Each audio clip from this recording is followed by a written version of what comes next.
Fitness, a published author, an international master trainer, and adjunct faculty at Drake University. She holds a bachelor's in child development and a master's in exercise science, and has been a featured conference speaker and presenter at SCW Fitness and ACSM's Health and Fitness Summit. Her certifications include SCW Fit, ACSM, NSCA, ACE, AFAA, and AEA. It's with great pleasure that I present to you Rachel Bassler and Irene Lewis-McCormick, and I'm going to turn it over to Irene to get us going. Well, welcome everybody. Again, I'm Irene, and good afternoon to you. Our subject today is recovery. Physical activity specifically is what I'm going to be dealing with, and it's really important to realize that recovery from exercise training is an important component of any training program. It's essential for optimal performance and improvement. And if the rate of recovery is improved, higher training volumes and intensities are possible without all the detrimental effects that occur when overtraining or overreaching may be occurring, which is another term that has been recently introduced to the overtraining market area, what we're looking at now. Very popular, timely topic.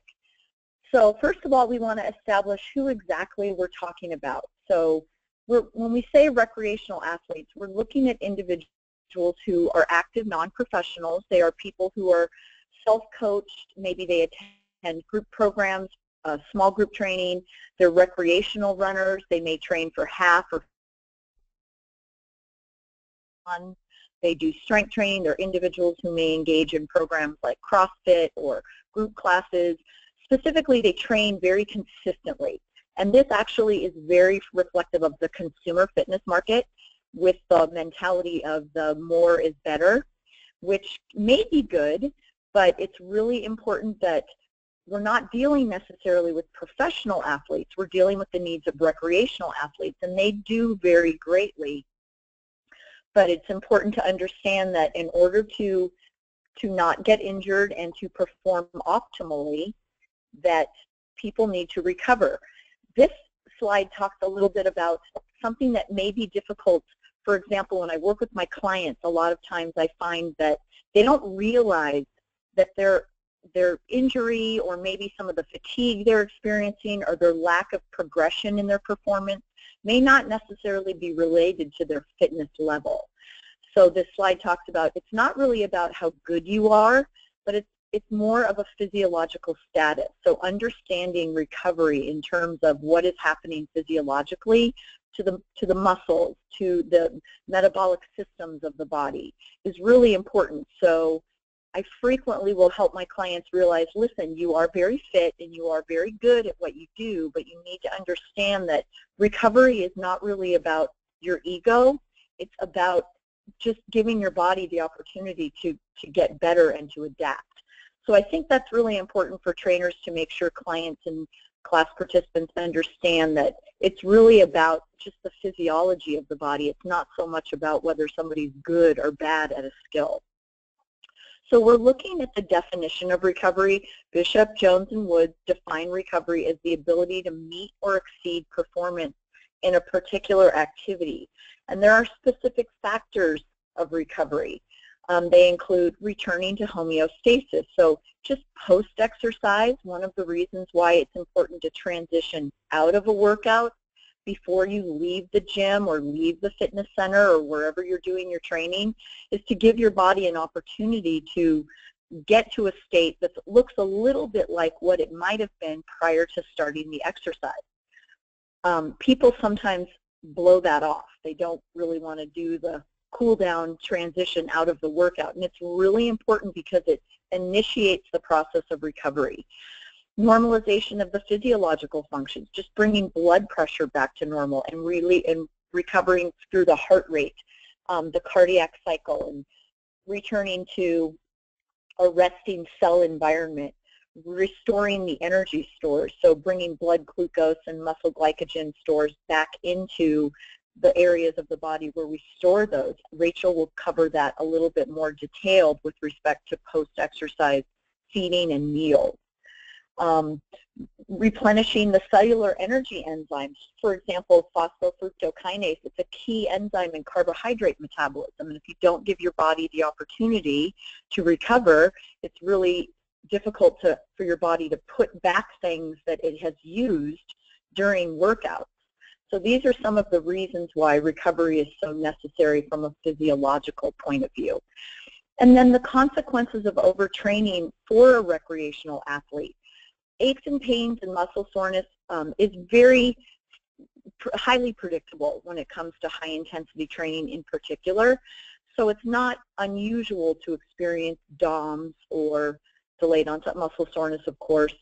But if it's excessive, or if the workout is consistent with respect to exercise volume and intensity, but a lot of fatigue and soreness is experienced, you might anticipate there may be some overtraining. Increased injury risk is probably the biggest reason why we want to make sure people are not overtraining or neglecting the recovery that is so necessary. With respect to overwork relative to rest, I have a slide coming up that looks at in-workout fatigue, and understanding work to rest ratio is really important because it aligns with the energy systems of the body.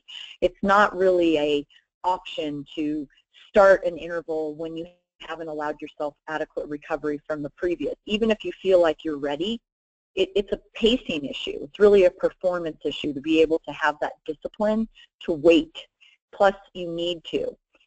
With respect to immune suppression due to exhaustion and stress, a lot of my clients, if they're demonstrating, or even youth athletes that I work with, a lot of colds or a lot of fatigue, or I'm not a medical professional, but to me that is an indicator that they may not be getting enough recovery. Hormonal imbalances have more to do with athletes that train excessively, particularly young females. So that may take you into the female athlete triad syndrome, but it is potentially an issue, particularly with your younger female clients. Poor nutrition, we will look at dehydration, obviously the opposite of hydration. We will look at all of these factors may lead to insufficient recovery, and it's important to realize that recovery is very dependent on the specific type of training that you're doing, and there are other factors as well, including age. So, for example, I have clients that are younger. They're going to recover faster than a client who may be more like my age, who is not old, but I'm older, and I just know that I need more time between workouts, of course, depending on the volume of training. Gender, it's really interesting because there is actually a study that links rest and gender. It is actually Critchfield and Kravitz in 2008, they said that women have a greater resistance to fatigue than their male counterparts. So fit women are able to sustain continuous and intermittent muscle contractions at a low to moderate intensity longer than physically active men. I thought that was very interesting, but I'm sure it varies as well with for a variety of reasons. Your current fitness level is really important. So fit and trained versus unfit definitely are going to have different needs with respect to recovery in between sessions. So that's important to consider. The volume and intensity of training we mentioned, so it depends. Is it resistance training? Is it high intensity metabolic training? Is it low duration, low intensity, long duration? Those types of training will really also lend themselves to how much recovery and what type of recovery somebody is going to respond better to. There are some methods that can be used that researchers have relied upon to help clients and individuals and athletes avoid overtraining. I have starred the top 3, or the 3 that are the most inexpensive and easy to administer for a fitness professional or just self-administer. One would be the measuring wake-up heart rate. So an elevated true resting heart rate for more than a 7-day period. This, of course, is dependent on the fact that you know what your non-overtrained heart rate is. We know that average good resting heart rates are somewhere between 60 and 80. So if somebody were maybe thinking they may be overtraining, taking a measuring wake-up heart rate and evaluating that over a 7-day period is a really good way to determine one measurement. Body temperature has also been something that has been used, and find your average body temperature. Most people have one that is maybe, perfect with respect to textbook, or maybe slightly higher or lower. But if that is being elevated over a 7 to 10 day period, that can sometimes be indicative of overtraining, or maybe another medical condition, so that may require a referral.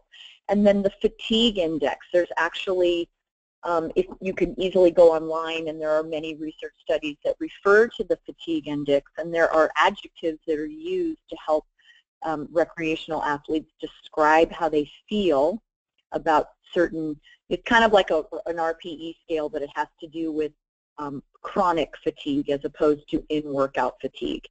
And then the other two are a little bit more specific to intensive training and maybe a little bit more clinical, or something a performance enhancement specialist may do with an athlete. But those are also used too, the POMS scale and the cortisol to testosterone ratio, because we know that as cortisol levels increase, stress in the body does as well. So that is something that is used too. We also have common recovery types, and they are important because in workout, we want to be aware of these connections that recovery have to fatigue. So immediate recovery is the most rapid form of recovery, and it occurs during exercise itself. And a study was done by Bishop in 2008. In his study, he gives the example of a race walker. So if one leg is in immediate recovery during each stride, so during the phase of recovery, energy regeneration occurs in the lower extremities between strides, because the more quickly each leg recovers, the more efficiently the walker is able to complete the striding task. So that would be an example of immediate recovery. And a really good application to immediate recovery would be, for example, a trainer selecting movement patterns or group training, where you would maybe use a format of, lower body, upper body, core. And the alternation between the muscle groups gives people an opportunity to recover that body part. So for example, you're doing a series of push-ups, and then you transition to a lower body or a core exercise that doesn't have to do with the arms and shoulders. That offers immediate recovery within the workout itself. Short-term recovery is probably the most common form of recovery in training, and it involves recovery between sets of a given exercise or between interval work bouts. This is really important because it reestablishes intramuscular blood flow, and I want that because I need oxygen delivery. It also can promote the replenishment of ATP stores, can help maintain that acid-base balance. So for example, when I'm training individuals, particularly using high-intensity intervals, I want to follow guidelines. The established guidelines are 3-to-1, 2-to-1, and 1-to-1. And how that is implemented, for example, probably one of the most popular high-intensity interval training protocols used right now is Tabata. That's a 2-to-1 work-to-rest ratio. That 20 seconds on is maximal intensity, ideally, with that 10 seconds as an important recovery component. So if trainers or exercisers are using ratio training for work-to-rest balance, they need to make sure they follow the protocols specifically. Not, oh, I think I'm ready. You have to be ready. And you can manipulate those based on the fitness level of your participant, also the intensity of the workload. So if I was going to do 30 seconds on, my client might have 10 seconds off. That would be a 3-to-1 ratio. 1-to-1 might be 1 minute on, 1 minute off. So that recovery, that short term, is going to be really important in workout, and I want to follow those protocols because they're going to help me stay on task with respect to being able to maintain the intensity. I need my athletes the entire game. If they come to a workout and they're petering out the first 15 minutes, no. You have to perform the entire time. So even though the conditions may change, for example, fatigue, the standards don't. So if I can maintain these recovery rest-to-work ratios, I know that my clients or my athletes or the people that I'm working with they're actually getting better at performance. And then between workout recovery, that's what we're going to spend our time on now, and that's the time between workout sessions. With respect to EPOC or the afterburn, this is when that happens. Much of the research lends itself to the fact that, and helping people understand, the more high intense the work is during the training, the more recovery you likely will need in between the workouts. And this is important to return the body back to ventilation levels, blood circulation, body temperature. We want to get back to our pre-exercise levels, and we want to be able to use calories to do that. And that is one of the biggest appeals of this high-intensity interval training that people are really taking advantage of right now. But if they don't take the recovery, they will not reap the benefits of this type of training. So we're looking at types of recovery and how and much and when to do this. There's really not a set formula. It depends on a number of factors. In the previous slides, we looked at age and gender and training status and, you know, the volume of training, etc. But it does depend on you listening to your body. It sounds cliche, but it's so true. Roughly, if training occurs 2 to 3 days per week, you're going to need somewhere between 24 and 48 hours in between. And again, that's very dependent on the type of training and the individual, but it is a good guideline with respect to frequency. For example, I train very high intensity, and I can do those high intensity workouts probably 3 or 4 days a week. And if I don't allow myself at least 1 to 2 days in between each one of those, or I do 2 or 3 days in a row, I'm absolutely toast. I cannot perform later on in the week, and it will come to bite me later, because I'll start noticing my knees start to ache, or that issue I had in my foot 3 years ago starts to kind of grumble, low back things. So it's really important that people understand recovery is part of the program. It's not really optional. We have recommendations here for 5 ways to recover. One would be active walking or passive stretching, and that would depend on the type of training you're doing and the environment that you're in. Massage, sleep, hydrotherapy, and then Rachel is going to talk about nutrition and hydration. So I'll just get a little deeper into active walking or passive stretching. Right now we have the Olympics going on, and you can see particularly the track and field athletes. They run their race, and typically they will walk or jog the track when they're done. And that is a perfect example of active recovery. It's what needs to happen. You don't just run at 10 miles per hour on the treadmill, jump the rails, and go, all right, I'm done.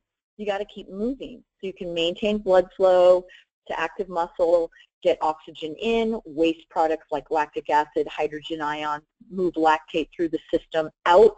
That happens through both movement and ventilation. And also just bringing that heart rate and respiratory rate and core temperature back to resting level. The more fit you are, the faster you're going to recover. So I sometimes let people realize that, but they are still not immune to the need for recovery. Now, something that is really popular right now in the fitness industry is foam rolling and other devices used to perform self-massage. For example, I have a conference coming up, and I've been doing the foam rolling session for a long time. I've done it at the ACSM Fitness Summit, and I cannot believe the number of individuals that are coming to this session. I would have 40, 50, 60. In my upcoming session, I have 169 people that are coming.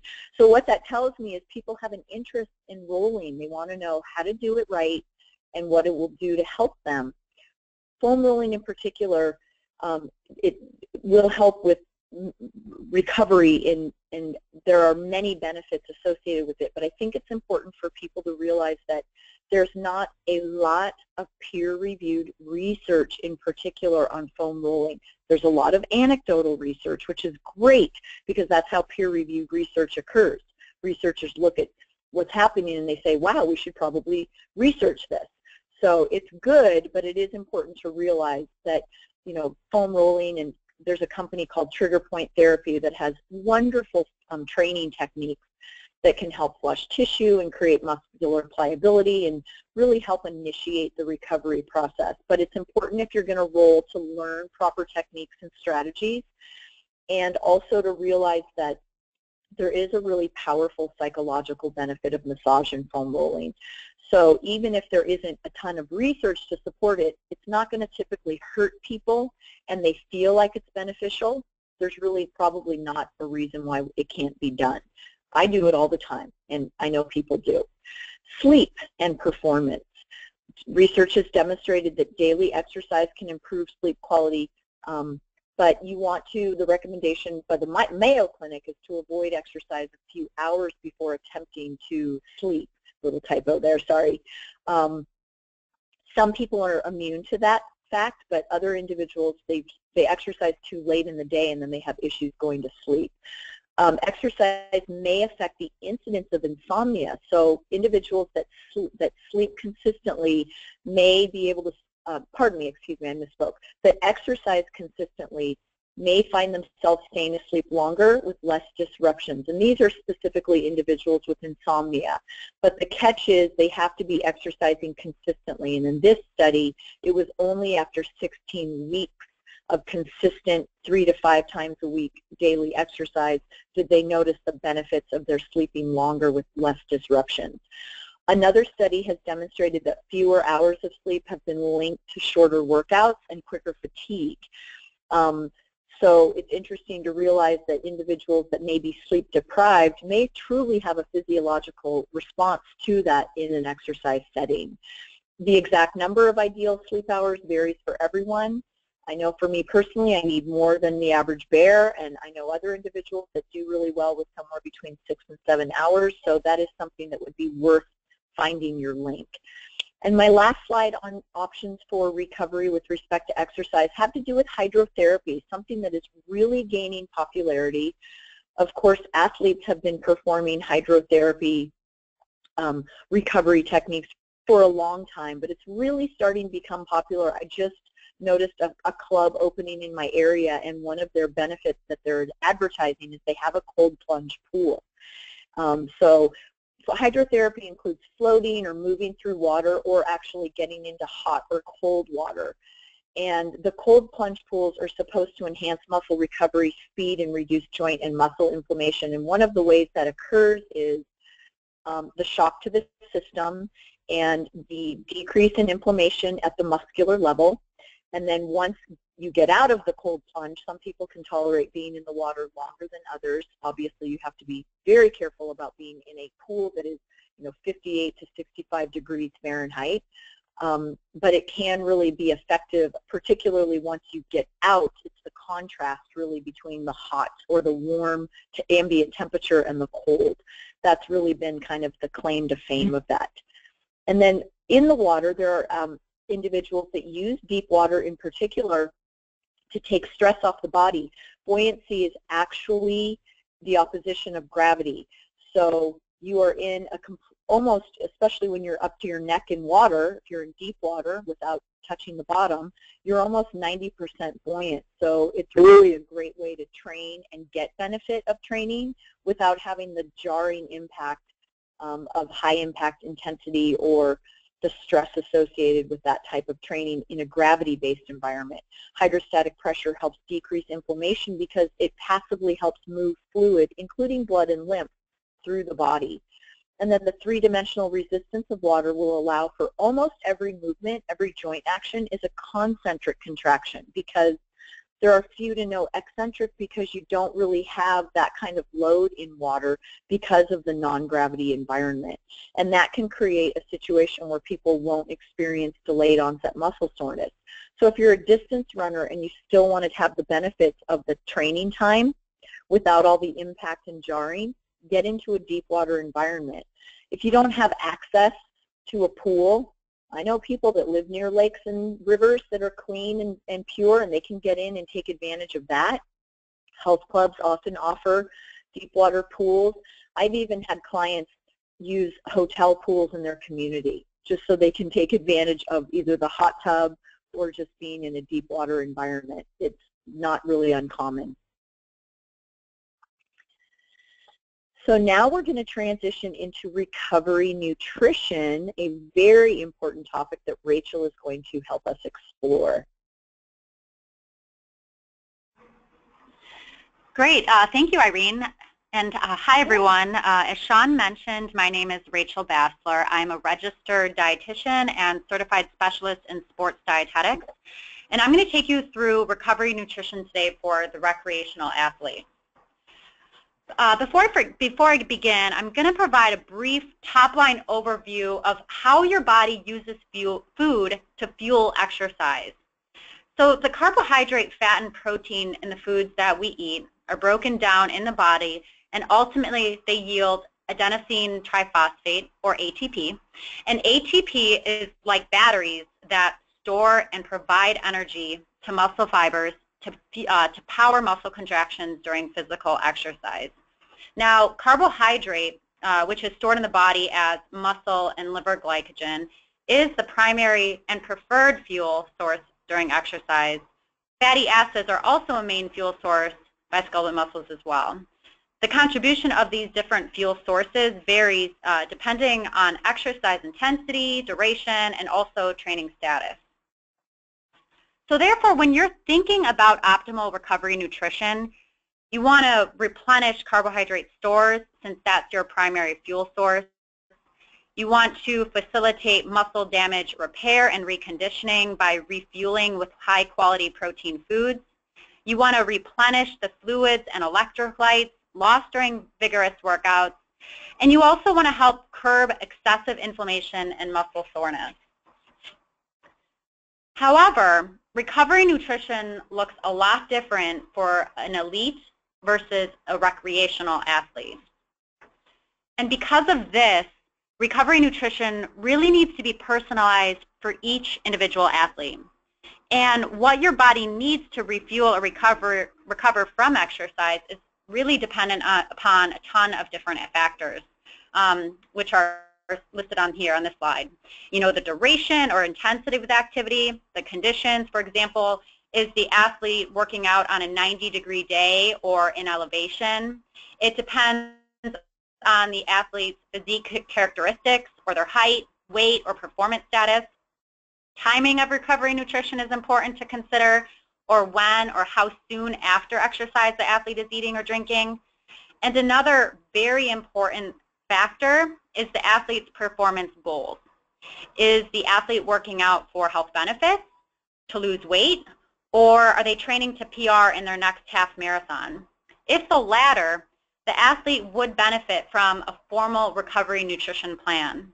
And so if a formal recovery nutrition plan is needed, it's really best to refer your client to a registered dietitian nutritionist who can help devise an individualized approach to pre, during, and post-exercise nutrition.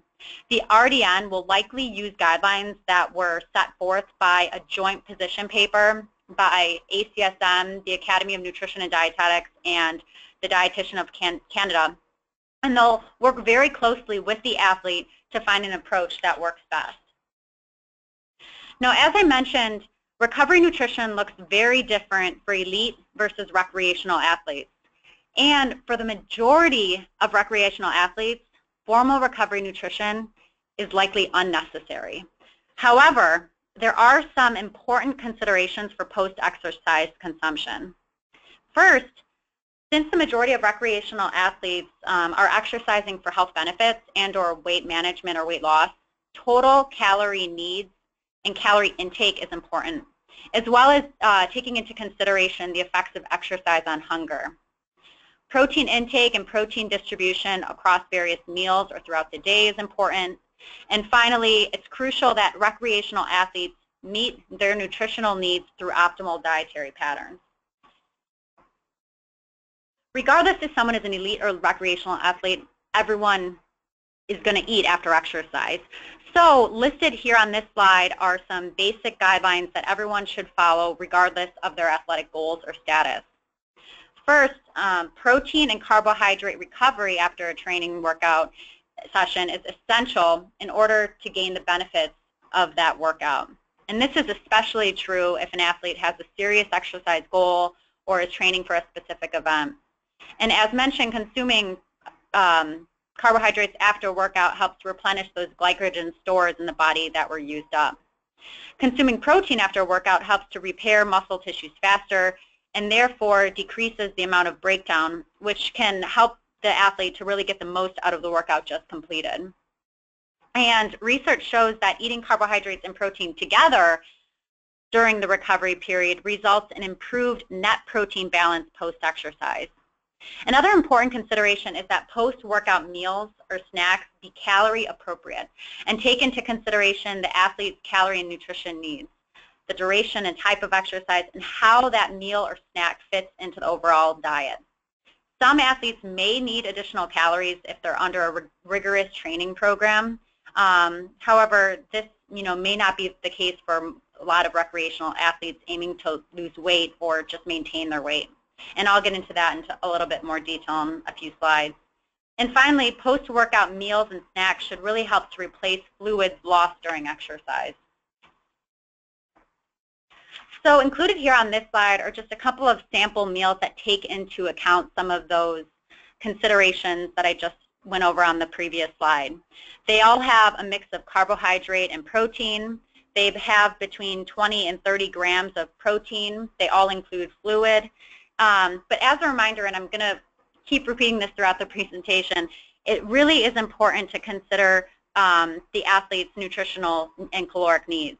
If a recreational athlete is trying to lose weight or has a rigorous workout regimen or they're a larger physique, their meals and calories will be very individualized and different. And these meals on this slide may be inappropriate for some. And here on this slide are just some post-exercise snacks. And again, they may be crucial for or appropriate for some athletes, but you really shouldn't be telling all your clients to have a protein smoothie after class. May not be necessary for some and not others. If a recreational athlete is considering some post-exercise snacks, these are some good options because, again, they include the mix of protein and carbs. Chocolate milk is listed here, and it's kind of a gold standard post-exercise snack recommended by a lot of sports dietitians. So one of the key points that I hope you take away from my portion of the presentation is that calorie management is very important for most recreational athletes. And that's because recreational athletes are engaging in physical activity for weight management or weight loss purposes. Excuse me, I should say many are, not all. And oftentimes, individuals aren't burning as many calories as they think, which I'll demonstrate on the next slide. And exercise also may increase appetite in some individuals. In fact, research shows this is particularly true in adult female athletes. So this slide here demonstrates some of the average calories a 150-pound person burns on some of the following activities. I'm sure many of you have heard a exercise class claim that you can burn an astronomical number of calories. Well, the truth is, the average athlete isn't burning that astronomical number of calories claimed. This chart from the Harvard Heart Letter demonstrates the number of calories a 155-pound person burns on average during these activities. I've circled a couple of examples of common activities that I want to carry through to the following slide. As you'll see, the average 155-pound person will burn roughly 372 calories if running a 6-mile-per-hour pace for 30 minutes, or about 224 calories if they're doing general weightlifting for 60 minutes. Now, if that 155-pound person grabbed this simple and common post-exercise snack of a small Gatorade and a protein bar, they could be eating almost the amount of calories they just burned after running for 30 minutes, or they would exceed the number of calories they burned if they were lifting weights for 60 minutes. And this is why recovery nutrition should really be personalized and is dependent upon many factors. This snack may be appropriate for some, like an athlete training for a specific event. However, if a recreational athlete who was trying to lose weight after this ate this after exercise because of an increased appetite or because they thought it was important for their recovery and it wasn't in fact necessary, it could be hindering their weight loss efforts. In fact, if they don't compensate for the calories later in the day, they could easily be setting themselves up to gain weight while on an exercise program. With this in mind, I encourage you to consider how you're positioning exercise. We all know that decades of research demonstrates the preventive effects of physical activity, which includes lowering the risk of developing chronic diseases such as heart disease, type 2 diabetes, In fact, there was a study just published last week in the British Medical Journal that showed getting a lot of exercise may reduce your risk for 5 common diseases, including 2 cancers, diabetes, heart disease, and stroke. Physical activity also has beneficial therapeutic effects and is commonly recommended as part of the treatment for medical conditions. Research also shows that while exercise is very important for health and health benefits, it may not be the most important factor when it comes to weight management or weight loss. Dietary intake is really key. A review published in Current Opinion in Clinical Nutrition and Metabolic Care, researchers reviewed the evidence on the role of physical activity in weight control in adults, and they really found conflicting findings. Evidence existed both for and against the role of physical activity in weight control. However, dietary intake is shown time and again in research to be a crucial key to weight loss and weight management. Therefore, it's really important to encourage physical activity, but it's crucial to stress the importance of following a healthy diet too. And many dietary recommendations, or I should say most dietary recommendations, are now going to a more holistic approach. The United States Department of Agriculture and Department of Health and Human Services just released the 8th edition of the Dietary Guidelines for Americans this past January. And instead of recommending specific foods or nutrients, the new dietary guidelines speak to the importance of recommend and following a healthy eating pattern overall, or considering how someone's eating throughout the day or week. And in general, healthy eating patterns include vegetables, fruits, whole grains, fat-free and low-fat dairy products, a variety of protein foods, and oils. The Mediterranean diet is a great example of a healthy eating pattern, and it was actually exemplified in the dietary guideline and touted as a great example of the holistic way people should be thinking about eating. Another thing mentioned in the dietary guidelines is the importance of eating nutrient-dense foods, or foods that you get a nutrient bang for your caloric buck.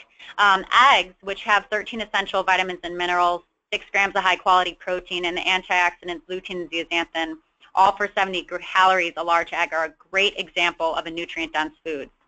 Vegetables, fruits, whole grains, seafood, nuts, low-fat, fat-free dairy, and lean meats are other great examples. And the dietary guidelines specify that these are all nutrient-dense foods when they're prepared with little or no added solid fats, sugars, refined starches, and sodium. Now, protein specifically is an important nutrient for athletes and human health in general. According to that joint position statement from ACSM and the Academy of Nutrition and Dietetics, eating approximately 20 to 30 grams of protein or 10 grams of essential amino acids during exercise or the recovery period leads to increased whole body and muscle protein synthesis, as well as improved nitrogen balance. And research demonstrates that this quantity of protein, or 20 to 30 grams of high-quality protein per meal, is ideal for all individuals and may be optimal to maintain healthy muscles and bones for adults. And just to note, research is also showing that higher doses or doses of greater than 40 grams of protein, dietary protein at an eating occasion has not been shown to further augment muscle protein synthesis and may only be appropriate in the largest of athletes. There's also research out there that looks at the distribution of protein intake throughout the day and what is ideal for optimal protein synthesis. Research shows that consumption of 90 grams of protein per day distributed evenly throughout over 3 meals stimulates maximum protein synthesis and is more likely to provide a greater protein anabolic response in 24 hours. And as most of you know, Americans tend to backload their protein intake, consuming significantly under the 20 to 30 gram recommendation at breakfast and dramatically over that number at dinner. And protein at breakfast is specifically important because in adults, dietary protein consumed at breakfast can lead to greater initial and sustained feelings of fullness, which may ultimately help with caloric intake throughout the day. However, not all breakfasts are created equal. This slide demonstrates 4 commonly consumed American breakfasts. And as you see, most of the calorie content of these breakfasts are very similar. but they're not equal in terms of the quality and quantity of protein. And this just demonstrates the importance of recommending that people include good sources of high-quality protein foods in their breakfasts, such as eggs, low-fat, fat-free dairy, and lean meats. And most importantly, it's important to pair those foods with other healthy, nutrient-dense options like fruits, veggies, whole grains, instead of foods that are high in saturated fats or refined carbs. There are some other considerations for athletes which are listed on this slide. Athletes should ensure they're getting optimal hydration and really drinking water throughout the day or non-caloric beverages throughout the day. It's also important that individuals, not only athletes, ensure that they're following healthy eating patterns to help ensure that they're meeting their needs for nutrients of public health concern, which these are listed on this slide. And nutrients of concern are ones that were identified by the dietary guidelines as ones that Americans tend not to get enough of. The ones that have asterisks next to them are particularly important for female athletes. But something to note is that healthy dietary patterns supply all of the nutrients listed here. So supplements are not always needed, but they can potentially help fill nutrition gaps. Athletes should also strive to eat foods rich in antioxidants like fruits and vegetables. So some of the key takeaways from Irene and my presentations are recovery really needs to be personalized to the recreational athlete and is dependent upon many factors. Clients should listen to their body to help determine when or how often to engage in recovery methods. Irene went through some of the effective recovery modalities, including active walking or passive stretching, massage, sleep, hydrotherapy, and nutrition. And when it comes to nutrition, recreational athletes should follow healthy eating patterns that meet their nutrition and caloric needs. They should also be trying to eat about 20 to 30 grams of high-quality protein, since protein is so important for human health. And with that, we'll take any questions, and I'll leave the reference slide up there for everyone to see as well. Okay, thank you guys very much. I think at this point we received a few different questions throughout the process that I thought I'd read back to you. Do either of you have a preference for who goes first? Nope, doesn't matter to me. Okay, let's start with Irene then. You brought up the idea of cold water plunges and the hydrotherapy and the ice baths. Have you seen anything to suggest that ice baths may actually interfere with recovery rather than promote it? Can you hear me now? Yeah, I can hear you. Okay, thank you. Well, some of the research that I understand with respect to the cold water plunging and some of the disadvantages of it is being in the water too long. That can be a problem. But with respect to, and then also maybe transitioning from cold into something hot or warm too quickly may also be a disadvantage. But from what I understand, Sean, it's mostly related to just the safety of doing those things, more so than, you know, if you spend too much time in the water or too little time, it's not going to give you the anti-inflammatory benefits, or, you know, it's going to interfere with muscle synthesis. I haven't seen anything like that. It's mostly been related to just excessive exposure or too quickly transitioning.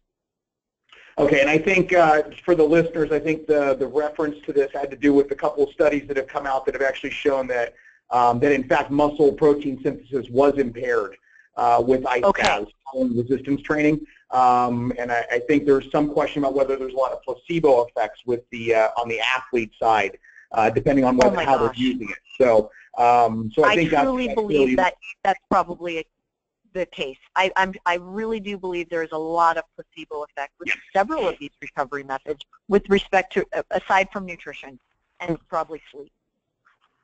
Okay, thank you very much. Rachel, here's a question for you.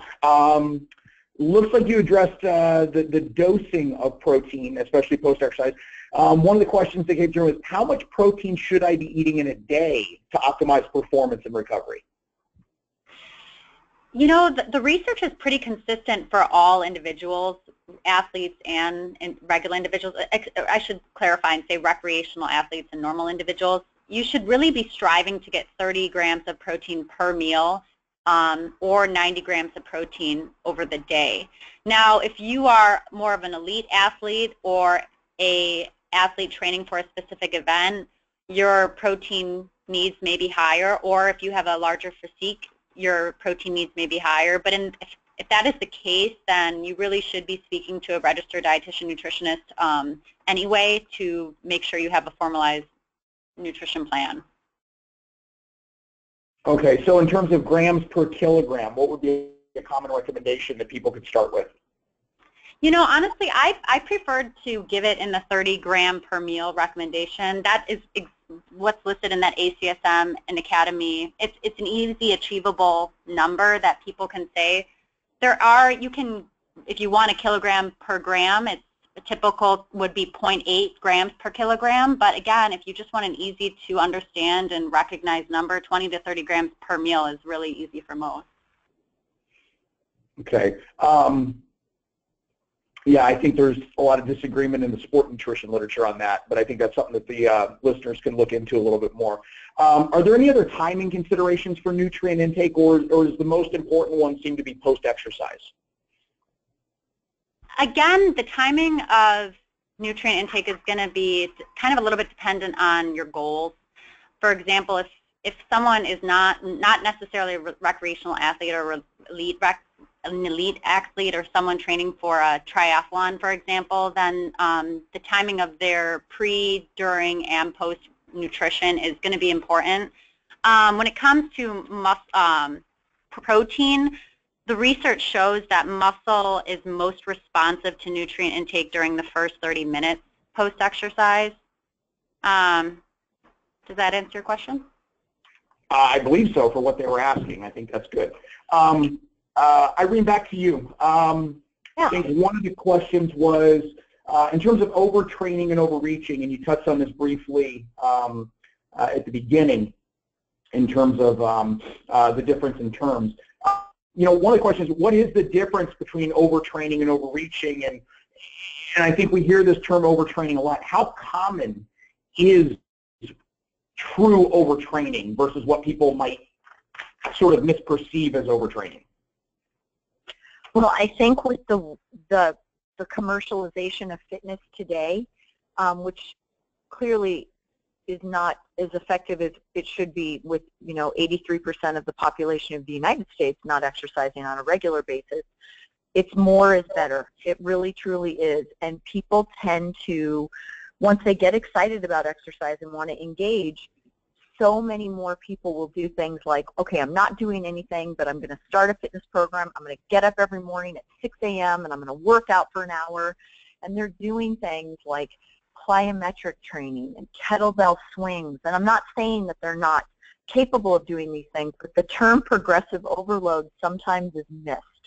And so I think that with respect especially to injuries for individuals, not only that are untrained, but even those individuals who engage in training regularly, I think that it is very common. I believe personally, based on experience, that there are a lot of injuries that could be either lessened or absolutely counted out and not even be an issue if people would just not believe in that mantra of more is better. I know the recommendation for, cardiovascular exercise is 5 days per week, but it doesn't have to be super high intensity. So I think people do have a tendency to overtrain, and I really believe that individuals train. That is probably more of a reason why people get hurt than not, because they're fatigued. They can't stabilize the movement, regardless of whether it's treadmill running or TRX movements, and then they don't have the ability to control their spine, and then they have shoulder overuse or foot overuse or shin splints or something that it's highly predictable based on what I see. So I do believe that recovery is something that I'm so glad it's timely right now. People are interested in it, and trainers are going to be the ones and fitness professionals that are going to spread the word that more is not necessarily better. Quality supersedes quantity, always. Okay, and I think we have time for one last question that came in. Let's see. Is there any value to not replenishing after a workout? I've heard there may be aerobic benefits to training in a carbohydrate-restricted condition. All right. Hey, this is Rachel. Can I just interject and kind of go back to that protein question that we asked? I want to just mention that the, general guidelines for protein consumption, I said 0.8, but that's kind of very baseline, and I in a lot of the literature, like the ACSM and the Academy of Nutrition and Dietetics position paper says 20 to 30 grams, and a lot of the literature says that. And to get that 20 to 30 grams of protein per meal is really like 1.1 to 1.5 grams per kg. But again, like I said, I really like to kind of give those gram numbers because I think they're more understandable and easier for people to really achieve. I'm sorry, but can you just repeat your question again? Yeah, of course. So the question, last one that we have time for is there any value to not replenishing after a workout? I've heard there may be aerobic benefits to training in a carbohydrate-restricted condition. Okay, so I'm going to answer that in two parts. So any value to not replenishing after a workout? I'm going to say, again, that kind of depends. If it depends on someone's goals, and if someone, for example, a recreational athlete was trying to achieve weight loss, then replenishing after workout perhaps isn't necessary in terms of calorie, but they should still be aiming to get protein and carbohydrates at the next meal. But again, you just kind of want to take calorie into consideration. However, if an athlete's goal is to build muscle, then yes, there isn't value of not replenishing. They should be eating protein, especially and carbohydrate, especially after a workout. Now, in terms of aerobic benefits to training and carbohydrate restricted condition, to be completely honest, I'm not well versed in this area. I know that the research is, researchers are beginning to explore this area. What I tend to speak to are recommendations put forth by the Academy of Nutrition and Dietetics, again, and the ACSM, who don't recommend that. They recommend, a mixture of carbohydrates, protein, and some of the guidelines that I spoke to. But again, I'm not well enough versed to speak to that entirely. Okay. I think that's probably a good note to wrap this up on. I believe ACSM may have some housekeeping stuff at the end. If not, what I'm going to say to everybody is, thank you to both Rachel and Irene for a great presentation. And on behalf of ACSM and the Egg Nutrition Center, thank you to all of you for attending today's webinar. This will conclude it, and hopefully we'll have answers to any questions that we couldn't get to online here at some point that ACSM will coordinate with those of you who joined in on the webinar. So on behalf of ACSM, everybody have a good day, and thank you very much. Thank you. Thank you.